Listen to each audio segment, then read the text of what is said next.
A broken ex-smoke jumper returns to Cinder Ridge after 19 years to sell an abandoned fire watchtower. Nothing more. But beneath the tower, he hears a raw cry and finds a pregnant mountain lion trapped in a brand new steel snare. He frees her, and that single act puts a target on his back. The sheriff warns him to stop. A powerful rancher wants the mountains silent. Then, hidden inside the tower, Rafe discovers a notebook that suggests the fire that killed his brother wasn't an accident. It was set. Who's been hunting the wild? And who's been burying the truth? Stay to the end. Like, subscribe, and tell us where you're watching from. Rafe Montrose returned to Cinder Ridge with no intention of staying long enough to remember anything. 19 years had taught him how to compartmentalize pain, how to reduce the past to a file he could refuse to open. The letter from the county attorney had been brief and emotionless. Etta Szymanski was dead, and for reasons unexplained, she had left him her abandoned fire watchtower. Rafe didn't question why. He assumed loneliness recognized loneliness. He told himself this was a transaction, not a reckoning. Sell the structure, sign the papers, drive away. As he climbed toward the watchtower, he repeated this logic aloud, as if his own voice could enforce it. "I'm not here to stay," he muttered. "Just business." But the closer he got to the tower's base, the more the familiar tension crept into his shoulders, the same quiet readiness that had once made him good at running into places others fled. He hadn't felt that readiness in years, not since the fire that took his brother and his career in the same breath. He stopped walking when he heard it, a sound too broken to be the wind, too deliberate to be imagination. It wasn't loud, but it carried intention. Rafe froze, heart pounding, recognizing the sound not from memory but from instinct. Something alive was suffering nearby. He followed the sound to the foundation and found the mountain lion collapsed in the snow, her body trembling in exhausted defiance. The steel snare around her leg was clean, modern, the kind of equipment that cost money and intention. This wasn't survival hunting. This was ownership enforced through pain. Rafe crouched slowly, speaking without thinking, the same tone he once used on panicked victims pinned beneath debris. "Easy," he said, though he knew she didn't understand words. Her eyes locked on his, not wild with aggression, but dulled by fatigue. When he noticed the curve of her abdomen, heavy with unborn life, his breath caught. He swore under his breath, not at her, but at the world that kept repeating the same cruelty with different faces. He tested the snare carefully, feeling the resistance, calculating leverage, ignoring the blood soaking into his glove. "I won't leave you like this," he said, the promise surprising him as much as it seemed to steady her. His hands moved with remembered precision, muscles recalling purpose, even as his mind resisted connection. The mechanism snapped open violently, cutting his palm, but the chain released. For a long moment, neither of them moved. Rafe stayed crouched, waiting for the attack he knew could come, but it didn't. The lion dragged herself back a few feet, eyes never leaving him, as if weighing his worth. He felt absurdly exposed under that gaze. "You should hate me," he murmured, voice rough. "Men made this." His thoughts flashed to his brother, to promises made and broken by smoke and command lines. He remembered kneeling in ash, knowing he was alive only because someone else hadn't been. The lion's breathing steadied slightly, and Rafe noticed the tremor in her body easing, just a fraction. He stripped off his jacket and slid it toward her, a useless gesture maybe, but one that felt necessary. "I don't know how to fix everything," he admitted aloud, "but I can fix this." When she finally rose, favoring her injured leg, Rafe felt an unexpected swell in his chest. Not triumph, but relief. She wasn't safe, not really, but she was no longer bound. As she limped away, disappearing into the trees just enough to survive, Rafe realized his hands were shaking, not from cold, from recognition. He sat back against the foundation, staring at the empty space where she'd been. The snow beneath him was stained red, sharp against the white, undeniable. He pressed his bleeding palm together, letting the pain ground him. "Damn it," he whispered, because anger was easier than grief. He hadn't planned to intervene, he hadn't planned to care. But something in him had responded before permission was granted, the same reflex that once sent him leaping from helicopters into firestorms. He thought of the watchtower above him, unwanted, forgotten, standing because someone once believed vigilance mattered. Etta Szymanski had lived alone up there for decades, watching for fires no one thought would come. Now she was gone, and this bleeding truth, was what she had left him. "Is this why?" he asked the empty air. "Did you know?" He had the unsettling sense that this place wasn't abandoned at all, only waiting for someone to notice what others ignored. Rafe stood slowly, wiping his hand on his jeans, feeling the old weight of responsibility settle onto his shoulders without asking consent. He walked a short distance, scanning the ground, noting the tracks that didn't belong to wildlife. Boots, recent, purposeful. His jaw tightened. "Figures," he said quietly. Someone had set the trap, and someone would come back for it. The realization didn't frighten him the way it should have. Instead, it clarified something he'd avoided naming since he crossed the county line. He had come here to sell a structure, but what he'd found was a situation that demanded witness. He thought of the town below, of faces that would politely look away, of systems that explained cruelty as necessity. He knew that language. He'd used it once to justify risks that killed his brother. The thought made him nauseous. He clenched his injured hand again, grounding himself in the present. "Not this time," he said, unsure who he was speaking to. The mountain lion's eyes lingered in his mind, not accusing, just aware. She had trusted him with her life because she had no other option. Rafe understood that position better than he liked to admit. When he finally turned back toward the watchtower, the blood in the snow caught his eye again, stark and unignorable. It marked the exact moment he'd crossed a line he couldn't uncross. He had come to Cinder Ridge to avoid memory, to treat inheritance like inventory. Instead, he had freed a trapped life and reopened a wound he'd spent 19 years sealing shut. The mountain lion was gone, but her absence was louder than her cries had been. Rafe stood there, breathing slowly, and accepted the truth forming in his chest. He had stepped back into a kind of fire that didn't burn skin but demanded courage all the same. And unlike before, there would be no one else to blame if he turned away. Rafe arrived in town by late morning, knowing damn well what kind of reception he'd get.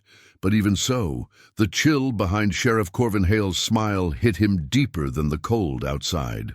The sheriff stood on the steps of the tiny municipal office like he'd been expecting him, hands on his hips, boots planted wide. "Heard you were back," he said, voice smooth but taut. "Watchtower, huh? Etta never did make much sense." Rafe nodded cautiously, watching the man's eyes, noting how they didn't blink much. "I'm just here to handle paperwork," he replied. "Won't be staying." Corvin chuckled softly. "Good. Place like that, up there on the ridge, it's easy to get the wrong idea. Start thinking you can fix things." He stepped down, closing the space between them just enough. "Word is, you cut a big cat loose. Dangerous move, Rafe. Predators out here aren't just a nuisance. They're a problem. Some folks don't like people interfering." Rafe held his ground. "Some folks don't like cruelty either." Corvin's smile twitched. "Just saying, people remember fires around here. Best to let the mountain be the mountain." That wasn't advice. That was a warning. Elegant, quiet, and deadly. Rafe didn't answer. He just watched the sheriff walk away, like a man who'd just issued an eviction notice with a handshake. It wasn't the first time Rafe had seen power masquerading as neighborly concern, but it was the first time in nearly 2 decades that it had his name in its crosshairs. He headed into the post office next, where the woman behind the glass window barely met his eyes. He asked about paperwork for the transfer of the Watchtower property, but she moved with stiff politeness, as if being helpful came at a cost. "Anything else you need, Mr. Montrose?" she asked, voice clipped. "No," he replied, then hesitated. "You knew Etta?" Her hands paused over the papers. "Not well. She didn't come into town much. Didn't trust people." Rafe nodded, feeling a sharp pang of something he couldn't name. Outside, a group of ranch hands leaned against a truck, pausing their conversation the moment he stepped into view. They weren't hostile, not exactly, but they were watching, marking him. At the diner, the cook barely acknowledged his coffee order. The message was everywhere. Polite silence, eyes that slid away too quickly, kindness held in reserve. The town had moved on from the Montrose fire, and it didn't want the past dug up, not by someone carrying guilt and a last name that reminded people of things best forgotten. By the time Rafe made it back up the mountain, dusk was already bleeding into the trees. He parked the truck just off the ridge and carried the propane tank up the last steep stretch to the watchtower. His injured hand still ached, and he tried not to flex it too much. He kept thinking about Corvin's words, how easily he'd said predators are problems, how calculated the delivery had been. He didn't believe for a second that trap had been set at random. Someone knew what they were doing, and someone didn't want witnesses. Inside the watchtower, he lit the small stove and sat with his back against the wall, forcing himself to eat half a protein bar while reviewing the property file he'd picked up. It was thin, almost suspiciously so. Etta had left no will, no family, just his name written in a trembling hand on a county form. To Rafe Montrose, because he remembers things that matter. That's all it said. It felt like a sentence dropped from a larger conversation, one he'd missed by nearly 2 decades. Outside, the wind shifted. Something in it made him stand and reach for the flashlight. He scanned the snow from the tower window and caught it almost instantly. Prints, fresh ones, too deliberate to be animal, too large to be wildlife. They moved in a slow arc around the tower, never quite approaching but circling, as if the person had all night to wait. Rafe grabbed his coat and stepped outside, boots crunching against snow as he followed the trail with sharp precision. Whoever it was hadn't tried to hide their presence. They'd wanted to be seen. That meant confidence. That meant power. Rafe crouched near the tree line, noting the distance between each step, the width of the gate. A tall man, maybe more than one. The trail disappeared into the dark beyond the first slope. He didn't follow. Not yet. Back inside, he pulled the bolt on the door and wedged a chair beneath it. He double-checked the pistol in the drawer Etta had kept stashed behind the wood stove. It was old, but loaded. She hadn't trusted people, and she'd had good reason. Sleep didn't come. Rafe sat on the floor with his back to the stove and his eyes fixed on the window, listening to the kind of silence that demanded translation. It wasn't peace. It was tension held in place by unspoken rules. He thought about how the fire back then had been ruled an accident, even though things never quite added up. Thought about how quickly the investigation had closed, how neighbors had brought casseroles but avoided questions. He hadn't had the strength to push back then. He'd been too hollowed out by grief, too broken by guilt. Now he wasn't sure if he'd return to confront the truth or bury it again. But the footsteps circling his cabin meant he didn't have the luxury of indecision. Someone knew he was here. Someone was testing him. He exhaled slowly, eyes still locked on the snow outside. He was back in the middle of something dangerous, only this time he wasn't the one running from the flames. He was waiting for them. The prints remained visible, even as the morning light began to lift the sky. Rafe hadn't slept, hadn't closed his eyes for more than a blink. He unlatched the door just as the first beam of sun cracked over the ridge and stepped outside, expecting, hoping, for the prints to be gone, explained away by melting or misremembering. but they were clearer than ever, deliberate in their shape and direction. Whoever had walked that line wanted Rafe to know it wasn't his mountain anymore, if it ever had been. He stood there, boots planted in the snow, staring down at the path like it might answer something. It didn't. It just dared him to follow. The night had delivered its message: stay quiet, stay gone, or face the kind of trouble that didn't leave visible scars.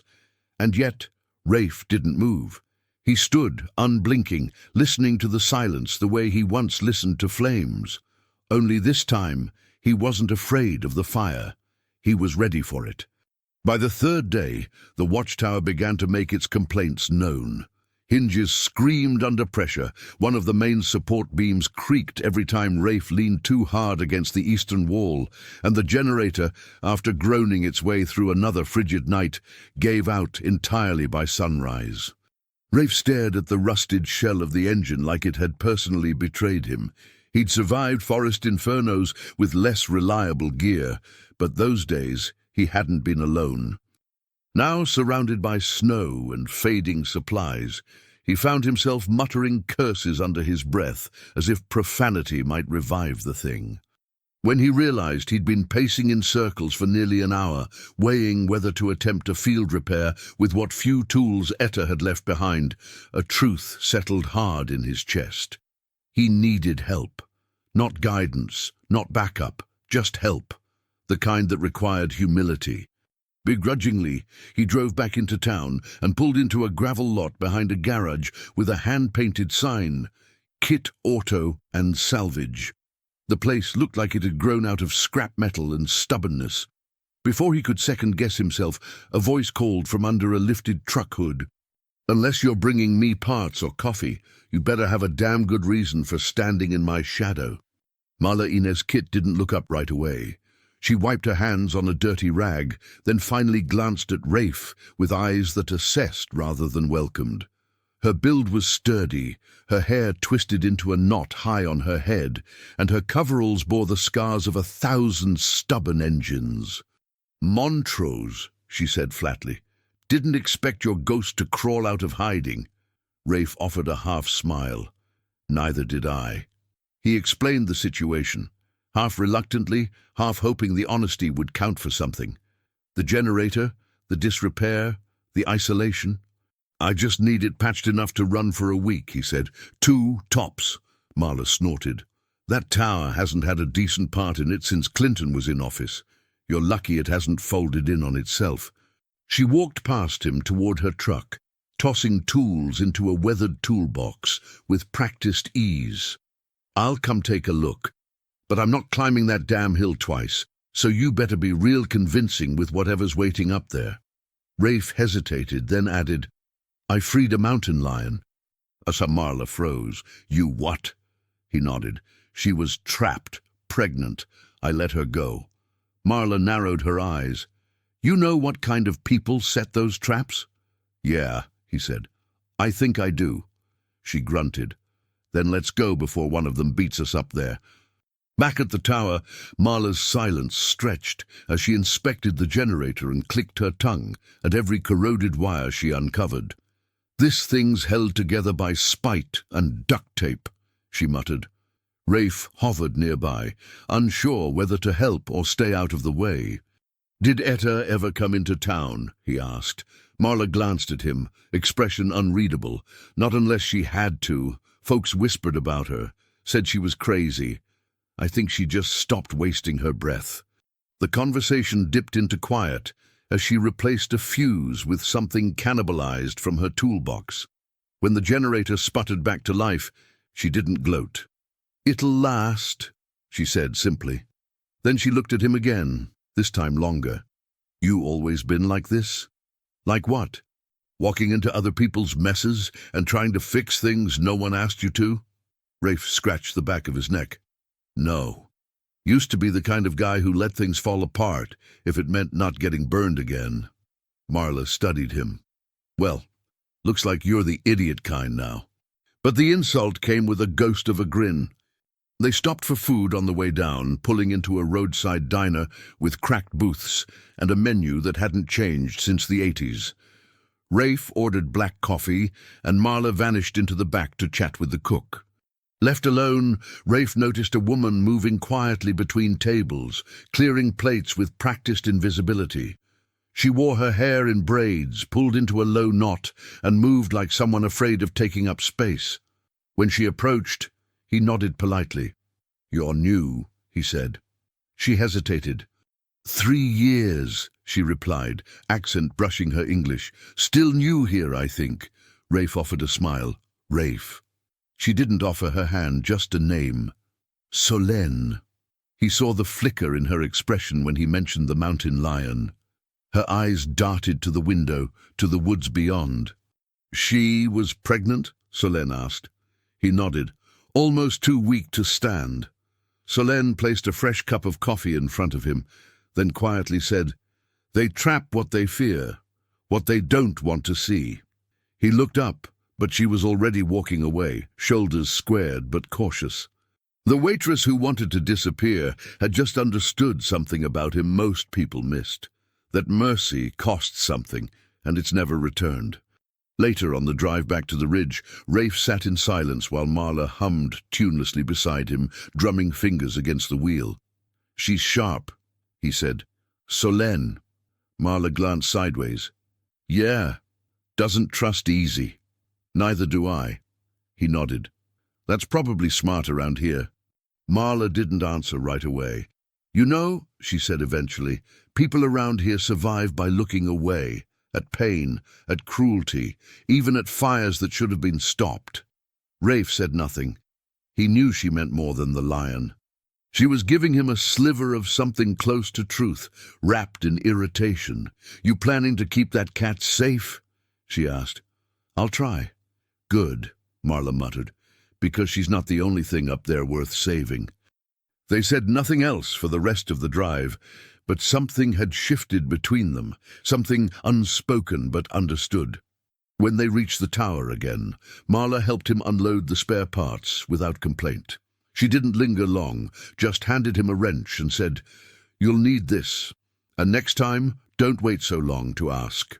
He nodded, grateful without saying the word.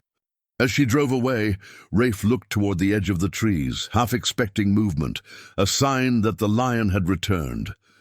But it was just stillness. Still, not empty. Inside the tower, he placed the wrench on the table, sat by the stove, and pulled out the napkin Solène had tucked beneath his coffee cup. On it, a single word in elegant handwriting. Vigilance. Not a warning, not a plea, just a reminder. As the fire warmed the room, Rafe let himself feel something unfamiliar, a flicker of trust, not fully formed, not spoken, but alive. Fragile, yes, but growing. Rafe woke to the sound of something familiar, but too delicate to be danger. It wasn't the crunch of boots in snow or the creak of aging timber. It was breath, labored, soft, just outside the door. He stayed still for a moment, heart already racing, before slowly rising and moving to the window. Through the frost-streaked pane, he saw her, the mountain lion. She had returned.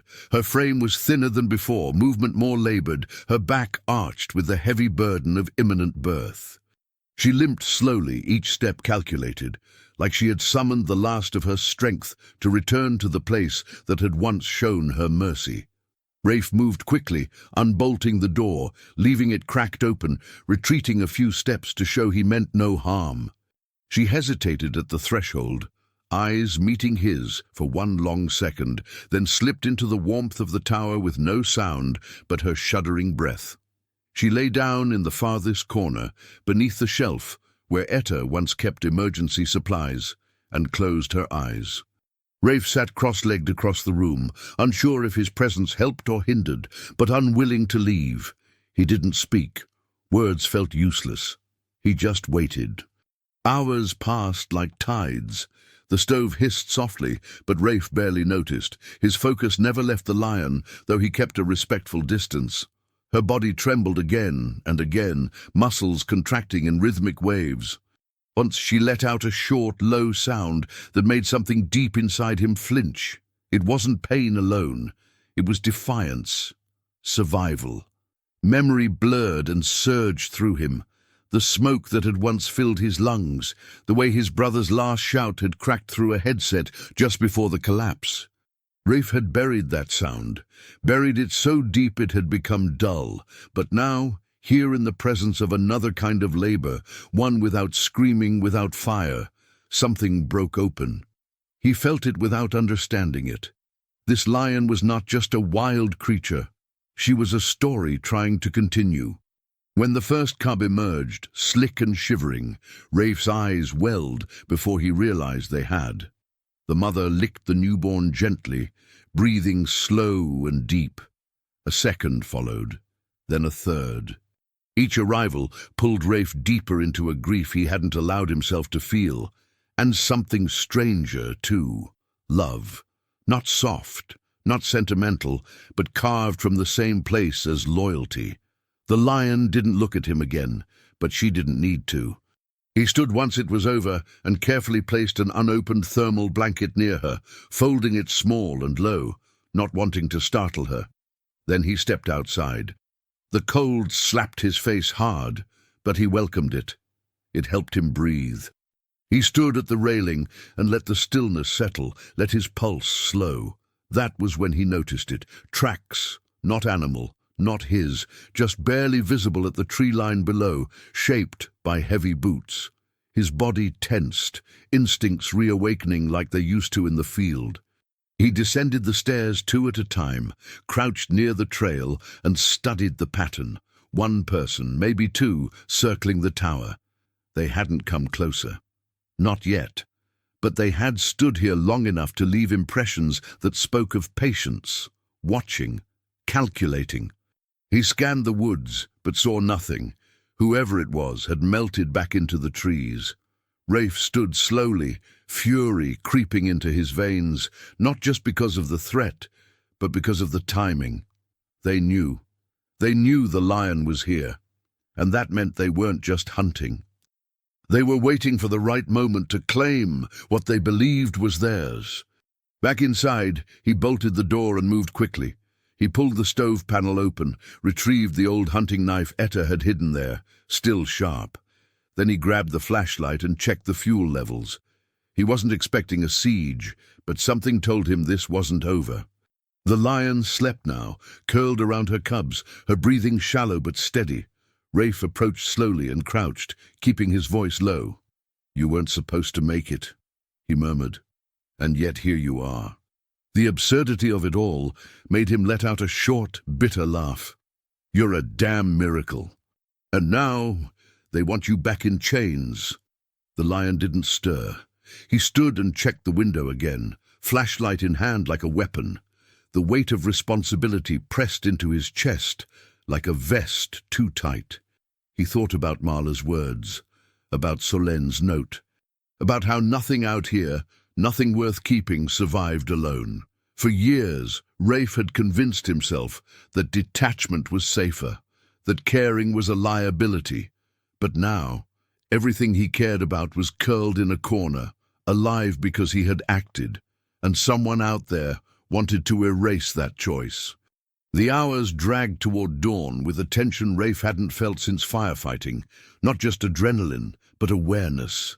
Every creak in the wood, every gust outside, registered as a possible threat. He didn't sleep. Couldn't. Instead, he moved in slow circuits around the cabin, watching from each angle, listening. The flashlight rested near his hand at all times, thumb hovering over the switch. Twice he stepped out to check the perimeter, finding no new tracks but sensing presence. He couldn't prove it, yet. But he knew the feeling of being watched, and this wasn't about nature anymore. This wasn't about a predator out of place or livestock in danger. This was about control, ownership. Someone had claimed the mountain, the silence, the lives within it, and Rafe had disrupted that order. The lion, her cubs, even this damn crumbling tower, they represented defiance. That made them targets, and it made him something he hadn't been in a long time, necessary. When the first sliver of daylight finally edged over the trees, Rafe was still seated by the door, Flashlight balanced across his knee, knife tucked into his waistband. The lion stirred slightly in her corner, but didn't rise. Her cubs squirmed beneath her, blind and warm. He watched them for a long time. He didn't need to name what he felt. It was too large, too layered for language. Grief, yes, but also honor. The kind that arrives not in ceremony, but in the raw stillness after witnessing something survive. He wasn't healed. He wasn't redeemed. But something had cracked open in him and refused to close again. He stood slowly, joints stiff, and looked through the frosted window once more. No new tracks. But he didn't feel safer. He felt clear. This fight wasn't about wilderness. It was about claiming who had the right to decide what lives and what doesn't. And Rafe knew now, without a doubt, he wasn't done fighting. Rafe hadn't intended to tear the place apart. He'd only been searching for the last of the emergency blankets, something to keep the lion cubs warm as the temperature dropped again, and ended up moving a loose board along the back wall of the watchtower's main room. The plank was stubborn, but he knew the feel of hollow space behind wood. Firefighters learned early how to read walls, not just for flames, but for secrets. With a flathead screwdriver and a few well-placed hits, the panel gave way, revealing a narrow, dust-laced compartment. Inside, wrapped in what looked like an old rain poncho, lay a notebook, hardback, heavy, its edges frayed like it had been handled often, but always put back. The moment he touched it, something in him shifted. It felt too deliberate to be forgotten, too personal to be dismissed. He opened the first page and immediately recognized Etta's handwriting, sharp, slanted, precise.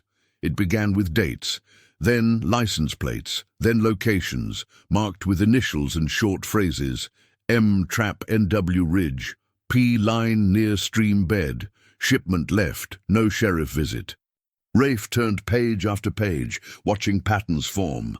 These weren't casual notes. This was a record, evidence, and Etta had been keeping it for years. Halfway through the book, the notes became more detailed. She'd started recording times, weather conditions, even names. Arkwright men, seen twice. That name leapt off the page like a warning shot. Gideon Arkwright wasn't just a wealthy rancher. He was the man everyone deferred to, the one whose presence sat behind every unspoken rule in town. But this was more than poaching. The routes and delivery times were too organized. Rafe followed a thread across 4 entries that aligned with seasonal drives, overlapping with cattle movements. Then he found a page with a bold black line underlined twice. Fire July 4th, deliberate. Witness 2 men W accelerant. R's brother arrived too early. Rafe stopped breathing. He stared at the words, then reread them, trying to make them mean something else. But there it was, clear and cold. His brother hadn't died in a tragic accident. The fire had been set, and his brother had been collateral. The air seemed to collapse around him as he sat on the floor, notebook in hand, rage and sorrow ricocheting in his chest like bullets. Etta had known. For how long? And why him? Why leave this to him? His hands trembled as he closed the cover, the weight of it heavier than anything he'd ever carried down from a fire line. Rafe drove to Marla's garage without thinking. His knuckles were white around the steering wheel, and the notebook sat in the passenger seat like a sleeping curse. When he walked in, Marla was elbow-deep in the hood of a pickup. She looked up, saw his face, and wiped her hands before speaking. "Something happened." He didn't answer, just held out the notebook. "You need to see this." Marla took it, eyes narrowing as she flipped through the pages. Her silence grew louder with each line she read. When she reached the page about the fire, she stopped and stared. "You're telling me she knew?" Rafe nodded. She saw it, or at least saw enough to understand. Marla closed the notebook gently, like it might bite. This changes everything." Her voice lost its usual sarcasm. "We've all known things weren't right, but this is systematic. This is covered-up murder. Rafe's jaw was clenched tight. I thought I could live without knowing, thought forgetting was easier. Marla shook her head.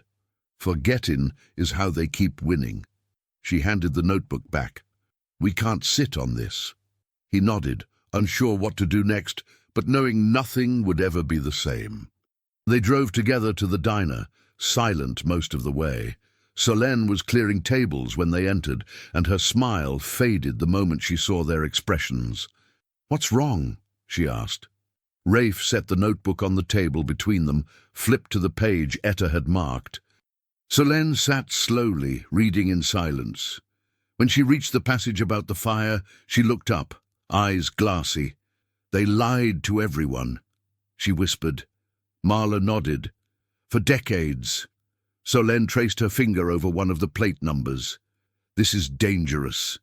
Her voice dropped lower. "People disappear for less." Rafe didn't flinch. "That's why it can't stay hidden." Solène looked at him for a long time, then said softly, "Silence is just another kind of death." The words hung in the air, heavy and irrefutable. She didn't mean just for the lion, or for Rafe's brother. She meant herself, her life in the margins, her fear of being seen. Marla reached across the table and closed the book again. "So now what?" she asked. Rafe met both their eyes. "Now we decide how loud we're willing to get."